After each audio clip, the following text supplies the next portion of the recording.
My toxic parents mocked my daughter's piano skills and made her cry, so I kicked them out. And what happened next left them shocked. Now, let me give you some background here, because this wasn't just a casual family get-together. My relationship with my parents has always been, let's say, complicated. My dad, James, is one of those guys who thinks he's the king of the world, always walking around like everyone should bow down to him. My mom, Linda, is just as bad, but in a quieter way. She's got this passive-aggressive thing down to an art form. Growing up, they weren't exactly the warm, supportive type. They were more like judgmental and critical, especially when it came to me.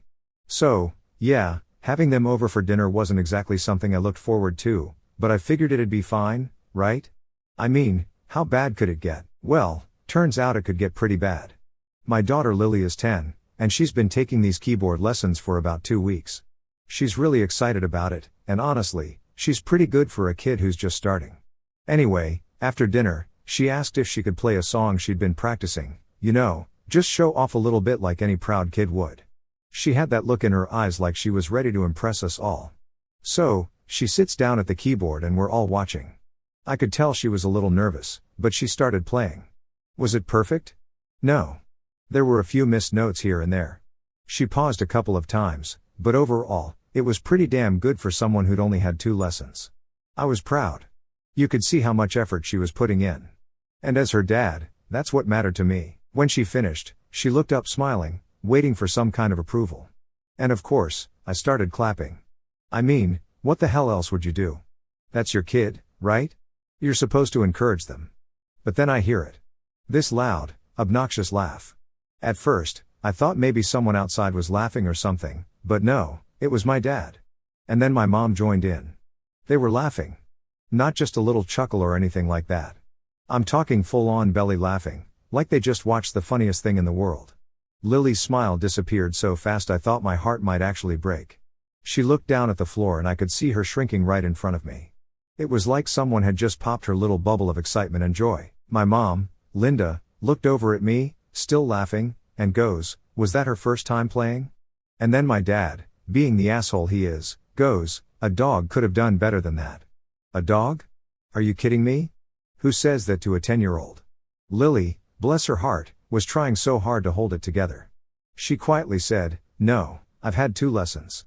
It's hard using both hands," but you could tell she was crushed. And of course, that just made them laugh harder. I could feel the anger rising in me. I'm not the kind of guy who flips out easily. But this was too much. I was standing there watching my parents laugh at my kid, and I just snapped. I got up from my chair, walked over to the table, and grabbed their cups. I didn't even care about being polite at this point. I just said, "Leave now." My mom, still trying to act all innocent, goes, "Oh, we haven't finished our drinks yet. We want to hear another song." I wasn't having any of it. I said, "No, get your stuff and get the fuck out of my house." My dad started doing this huffing thing he always does when someone challenges him, like he's about to explode because how dare anyone talk back to him, right? My mom, still trying to act like nothing happened, says, "You don't have to be like this. We're just preparing her for the real world. You can't protect her forever."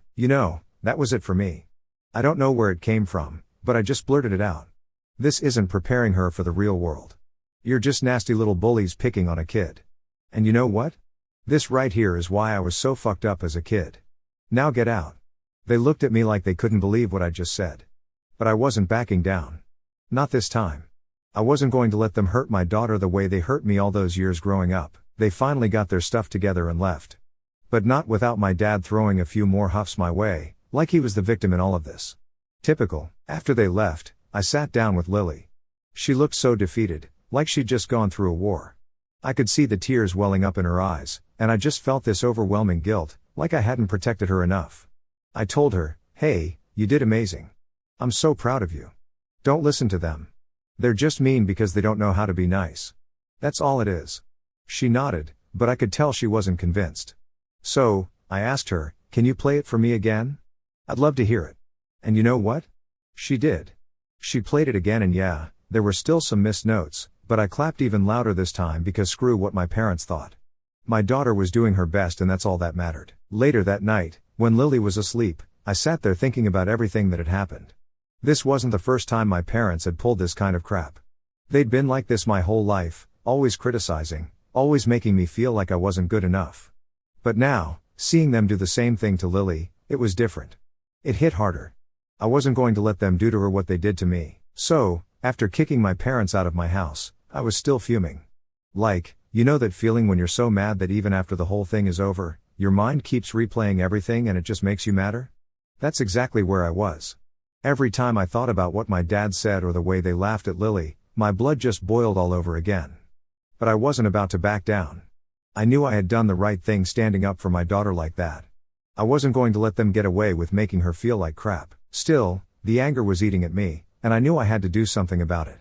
On Sunday morning, I sent them that text basically telling them we needed a break until they could learn how to act like decent people. Honestly, I didn't expect much of a response, but my dad replied pretty quick. He said something like, "It's your choice, but I didn't raise you to be this precious." The guy thought standing up for my own kid was being precious. I didn't even know how to react to that, so I just left it. No point in wasting more energy on them. What I wasn't expecting though was my sister Amanda to get involved. Now, let me explain something about Amanda. She's the golden child, like the golden child, the one who can do no wrong in my parents' eyes. She's always been the one they coddled, praised, and bent over backward for while I was more or less treated like an afterthought. Growing up, I was used to her getting all the attention, all the praise, all the everything. She was their little angel, and I was just, well, I was there. So, of course, Amanda jumps right into the middle of this whole thing. Monday morning, I get a call from her. I didn't even bother picking up because I already knew what it was going to be about. Sure enough, she leaves me this long-ass voicemail basically repeating everything my parents must have told her. She said stuff like, "You were so rude to mom and dad. They were just trying to help Lily and you overreacted." Or, "You can't treat them like that. They're our parents." Classic Amanda, always defending them no matter how shitty they were being. I let the voicemail sit for a bit, not even caring enough to respond right away. But by the afternoon, she sent me a text saying, "You're a real piece of work. I can't believe you're acting like this over something so small. Mom and dad were just joking, and you've gone and thrown a tantrum like a child." That's when I couldn't hold back anymore. I texted her back, "A small thing? They made my daughter cry, Amanda. This isn't some little joke. They were cruel, and I'm not going to stand by and let them treat her like that. If you're okay with it, that's your business, but don't come at me for protecting my own kid." I thought that would be the end of it, but nah, Amanda wasn't done. She called me again, and this time I picked up. The moment I answered, she was off. "You've gone too far this time. You can't just cut them off because of one little mistake. You're blowing this way out of proportion. They didn't mean to hurt Lily. They were just teasing. That's what families do." I couldn't believe what I was hearing. Teasing, Amanda? They humiliated her. They laughed at her while she was trying to show them something she was proud of. That's not teasing. That's being a bully. Amanda was having none of it. Oh, so now they're bullies. Give me a break. You're acting like they beat her up or something. You've always been too sensitive. You know that. This is why you've always had issues with them. I couldn't even argue with her anymore. It was like talking to a brick wall. Amanda had spent so much of her life being their perfect little girl that she couldn't even see how messed up they were. It was pointless to try and explain it to her. So, I just said, "You know what, Amanda? Go fuck yourself." And hung up the phone. Now, maybe that wasn't the most mature way to handle it, but I was done. I wasn't going to sit there and let her make me feel like the bad guy for standing up for my kid. I knew she'd run straight back to my parents and tell them everything, but honestly, I didn't care. For the next couple of days, I was getting random texts and calls from other family members. Apparently, Amanda had been busy. She'd told everyone who would listen her version of events. And now I had cousins, aunts, and even a couple of old family friends messaging me asking what happened. A few of them were polite about it, just curious, but most of them, they were mad. I got messages like, "You shouldn't have talked to your parents like that. And family is family. You don't just kick them out." But there was one that really pissed me off. It was from my cousin Sarah, who I hadn't spoken to in months. She texted me, "I heard what you did. How could you treat your parents like that after everything they've done for you? This is how you repay them? Disgusting. Disgusting." I couldn't believe it. What the hell had my parents told everyone? At this point, I felt like I was in the middle of some messed up family drama where I was the villain and all I did was protect my kid from their shitty behavior. I thought about responding to all of them, defending myself, explaining what really happened. But then I realized, what's the point? These people weren't there. They didn't see what happened. All they had was my parents' twisted version of the story, and nothing I said was going to change their minds. So, I did the only thing that made sense. I blocked every single one of them. I didn't need that kind of negativity in my life, and I definitely didn't need it messing with Lily. She was already dealing with enough after what happened. The thing is, this whole situation made me realize just how toxic my family really is. I always knew my parents were tough to deal with, but seeing how everyone rushed to their defense without even asking for my side of the story, it showed me that they were never going to change. They were always going to be on my parents' side, no matter how messed up they were. At the end of the day, I didn't need them. I had Lily, and I was going to do everything I could to protect her from the same shit I had to deal with growing up. If that meant cutting off my parents, Amanda, and the rest of them, so be it. Because at the end of the day, Lily is what matters, and I'm not letting anyone hurt her the way they hurt me. If I thought things were going to cool down after I told Amanda to fuck off, I was dead wrong. Honestly, I should have known better. Amanda's always been the type to hold a grudge and stir up shit when she doesn't get her way. But even I didn't expect her to take it this far. It all started on Tuesday, a few days after I kicked my parents out and blocked half the family. I had taken Lily to school in the morning like usual, trying to get back into the normal routine after all the drama. I was feeling pretty good about things. Sure, I was still pissed about how my parents treated her, but I felt like I was finally in control. Like for once I was standing up for my kid and myself without letting them walk all over me. But then I got a text from my ex, Emma. We've been divorced for a few years now. And while things haven't always been smooth between us, we're usually civil when it comes to co-parenting Lily. So when I saw her name pop up on my phone, I figured it was just something about Lily's school or weekend plans. Nope. The text read, "Why is Amanda calling me about you and Lily? She's saying some pretty crazy stuff. Can we talk?" I sat there staring at my phone, wondering what the fuck Amanda was up to now. Why the hell was she dragging my ex-wife into this? So, I called Emma. She picked up after a couple of rings, and the first thing she said was, "What's going on with your sister?" Or, "She's been blowing up my phone all morning." I sighed, already dreading where this was going. What did she say? Emma let out a huff and said, "She's saying you've lost it. That you're alienating Lily from your family and that she's worried about Lily's well-being. She even hinted that maybe Lily would be better off with me full-time." I felt my stomach drop. Was Amanda seriously trying to mess with custody now? What the hell? I practically shouted into the phone. She's trying to make it sound like I'm a bad dad over one argument with our parents. Emma sounded a little hesitant, but she said, "Look, I don't know what's going on, but Amanda's making it sound like you're losing control. She said you kicked your parents out for no reason and that Lily's upset and doesn't want to see you." I couldn't believe what I was hearing. That's complete bullshit. Lily's fine. She was upset because of what our parents did, not because of me. Amanda wasn't even there. She has no idea what happened. Emma paused for a second, and I could tell she wasn't sure who to believe. "I don't know, man. I just want to make sure Lily's okay. Maybe it's time we talk to her about all this together." Now, I could tell Emma wasn't trying to cause more problems. But the fact that Amanda had gotten her involved was pushing me to my limit. I knew if I didn't handle this right, things could spiral out of control fast. I didn't want to have to go back to court or deal with any custody bullshit because of Amanda's meddling. "Yeah, of course we can talk to Lily," I said, trying to sound calm even though I was still fuming inside. "But Amanda's just trying to stir the pot. Lily is not upset with me. She's upset because our parents made fun of her. That's it." Emma seemed to relax a bit. "Okay, well, I'm going to talk to Amanda and tell her to back off. I don't want her dragging me into this mess." "Please do," I muttered, running a hand through my hair. "This is ridiculous." We hung up and I sat there for a minute trying to collect my thoughts. Amanda wasn't just messing with me now. She was trying to turn everyone against me. But going after custody, that was low, even for her. Later that day, after I picked Lily up from school, I sat her down to talk. I didn't want her getting blindsided by anything Amanda or anyone else might say. "Hey, sweetheart," I started, trying to keep my voice calm. "I wanted to talk to you about something. Amanda's been saying some things about me and you, and I just wanted to make sure you're okay." Lily looked up at me with a confused expression. "What do you mean?" "Well, she's been telling people that you're upset with me and that you don't want to see me, but I know that's not true, right?" Lily's eyes widened. "Why would she say that?" "I'm not mad at you, Dad." I smiled a little, relieved to hear her say that. "I know, kiddo. I just wanted to make sure. Sometimes people say things that aren't true, and I didn't want you to get worried if you heard anything like that." Lily nodded, looking a little confused, but mostly okay. "I don't get it. Why would Amanda lie?" That was the question, wasn't it? Why was Amanda doing this? Was she trying to win points with my parents, Or was she just being petty because I told her to fuck herself? I don't know, sweetheart, I said, shaking my head. But it's nothing for you to worry about. I'll take care of it. She seemed satisfied with that answer, so we left it at that. But inside, I was still boiling.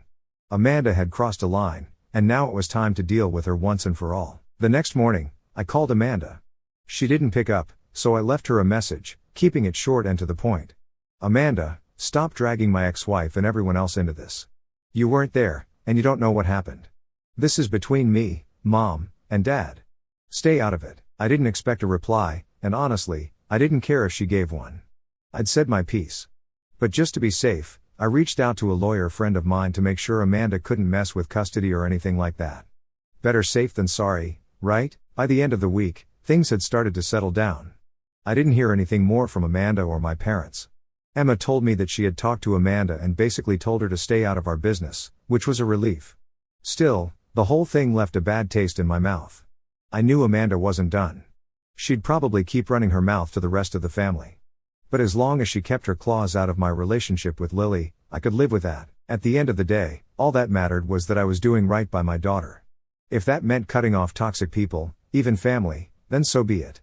Because no matter how much they tried to twist things, I wasn't going to let them make Lily feel like she wasn't good enough.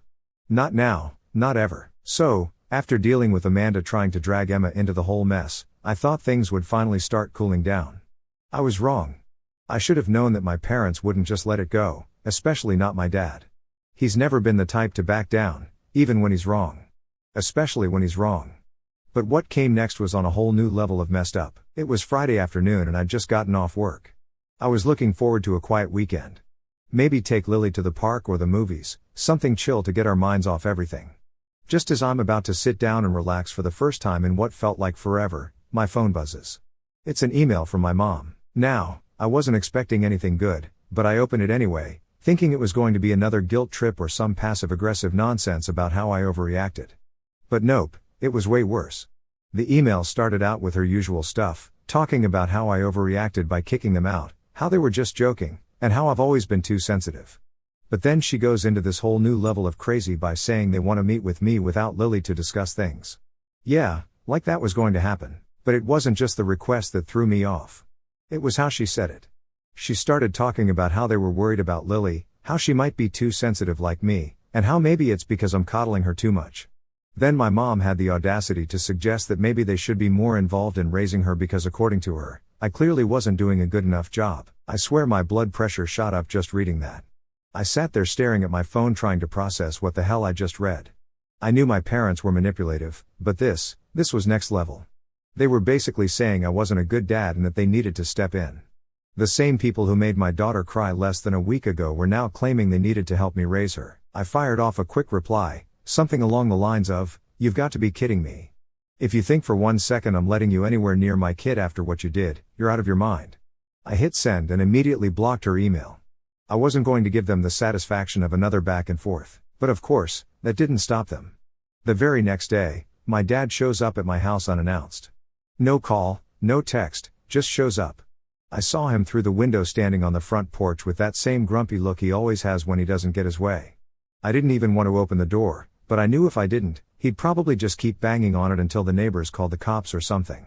So, I opened the door and before I can even say anything, he goes, "We need to talk." I stood there blocking the doorway. "No, we don't. You need to leave." But of course, he wasn't about to just walk away. He steps closer, trying to push his way past me into the house, but I stood my ground. "I'm not leaving until we talk," he says. Now, my dad's a big guy, and growing up, he always used his size to intimidate people. But I wasn't a scared little kid anymore. I wasn't going to let him push me around in my own house. I looked him dead in the eye and said, "If you don't leave right now, I'm calling the cops." That got his attention. He stopped in his tracks, glaring at me like he couldn't believe I just said that. Then, like flipping a switch, he tried to play the victim card.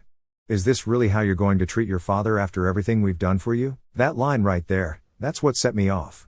Everything they've done for me? What? Like all the years of emotional abuse, the constant criticism, the way they made me feel like I was never good enough. "Yeah, thanks for all that," I snapped. "Everything you've done for me?" You mean like all the times you tore me down growing up, or how you treated me like shit because I didn't live up to your expectations, or maybe how you humiliated my daughter last week? Yeah, Dad. Real great job raising me. He looked stunned for a second, like he didn't know how to respond, but then he went right back to being the same old asshole he's always been. You're still living in the past, son. You've got to let it go. Let it go. I couldn't believe he was saying that. Like all the shit they done was no big deal. Just water under the bridge. You know what, Dad? I'm not the one who needs to let it go. You need to realize that you're the problem. You and Mom both, and until you do, you're not welcome here. He started to argue again, but I cut him off. I mean it. You're not coming back here. And if you try to pull any more of this shit with Lily, I will take legal action. I'm done playing nice. He just stood there for a moment, staring at me like he couldn't believe what I was saying. And for the first time in my life, I didn't feel scared. I didn't feel like the little kid trying to please his parents. I felt in control finally. My dad turned around and walked back to his car. I stood there watching him drive away, feeling this huge weight lift off my shoulders. For once, I hadn't backed down. I hadn't let him or my mom get to me. That night, I sat down with Lily and told her about the whole thing. I didn't give her all the details, just enough so she knew what was going on and that she didn't need to worry about seeing them anymore. She looked up at me and said, "Are they going to be mad at you?" I smiled at her and said, "Probably, but I don't care. I've got you and that's all that matters." Lily smiled back, and that was all the reassurance I needed, because yeah, my family might be a mess, but at least I knew I was doing right by my daughter, and that's all that really mattered. By the time Saturday rolled around, I was honestly exhausted from all the drama. Between Amanda dragging Emma into the mess, my parents trying to play the victim, and my dad showing up at my door like a wannabe mafia boss, I was just done. All I wanted was a quiet weekend with Lily, just to recharge and get back to normal. But of course, that wasn't in the cards. It was early afternoon and Lily was in her room doing whatever 10-year-olds do when they're alone with a tablet. I was in the kitchen making lunch when the doorbell rang. I froze for a second, because after everything that had gone down the past week, I wasn't exactly excited to answer the door. I wasn't in the mood for another unannounced visit from my parents, or worse, Amanda. I walked to the door half expecting to see one of them standing there ready for round two. But when I opened it, I was met with a total stranger. She was maybe in her early 50s with this weird fake smile plastered on her face. I'd never seen her before in my life, but she was holding a clipboard, so my immediate thought was that she was a saleswoman or something. "Hi," she said in this overly sweet voice. "I'm from Child Protective Services. We received a report and I'd like to talk to you about your daughter, Lily." I swear my heart stopped. "CPS? Are you kidding me? What?" was all I managed to choke out. My brain was scrambling trying to figure out what the hell was happening. She didn't flinch, just kept that same fake smile on her face. "We got an anonymous report expressing concerns about your daughter's welfare.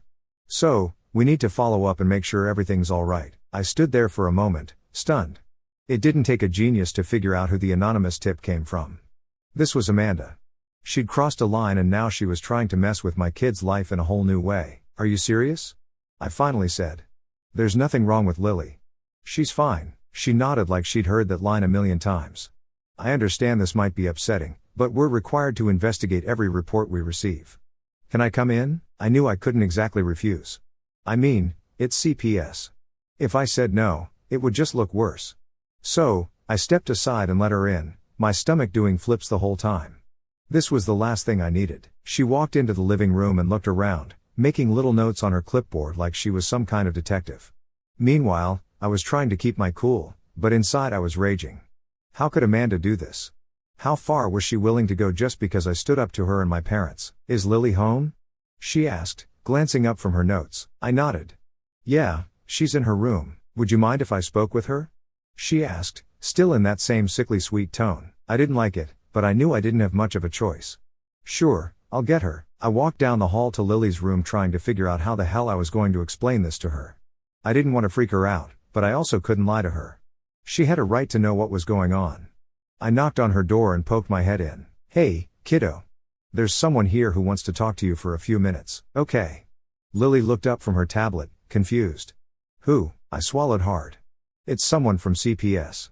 They just need to ask you a couple of questions." "Don't worry. Everything's fine. Just be honest, okay?" Her eyes went wide and I could tell she was a little scared, but she nodded and got up to follow me back to the living room. The CPS worker smiled at her and asked her to sit down. I stood off to the side watching, my heart pounding in my chest. This was my worst nightmare, having someone question whether or not I was a good dad. The worker asked her all these questions: how she liked living here, how often she saw her mom, if she ever felt scared or unsafe. Lily answered everything perfectly, and I could see she was getting a little annoyed by the end of it. Honestly, I couldn't blame her. It must have been so weird for her to have some stranger ask her these personal questions. After about 20 minutes, the CPS worker finally wrapped things up. She thanked Lily for her time and turned to me. "Everything seems fine here," she said, like I hadn't just been through the most stressful half hour of my life. "I'll file my report and you'll probably get a letter in the mail confirming that the case is closed." "Great," I muttered, my voice dripping with sarcasm. "Thanks." She gave me that fake smile again and left without another word. I stood there for a second trying to process what had just happened. Amanda had actually called CPS on me. She'd really gone that far. I turned to Lily, who was looking up at me, clearly confused. "Dad, what was that about? Did I do something wrong?" I crouched down to her level and put my hands on her shoulders. "No, sweetheart. You didn't do anything wrong. That was just someone being mean and trying to make trouble for us. But it's over now.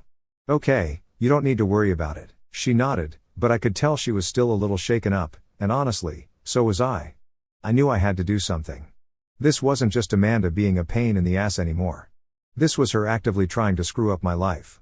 She'd crossed a line, and I wasn't going to sit back and let her get away with it. That night, after I put Lily to bed, I called my lawyer.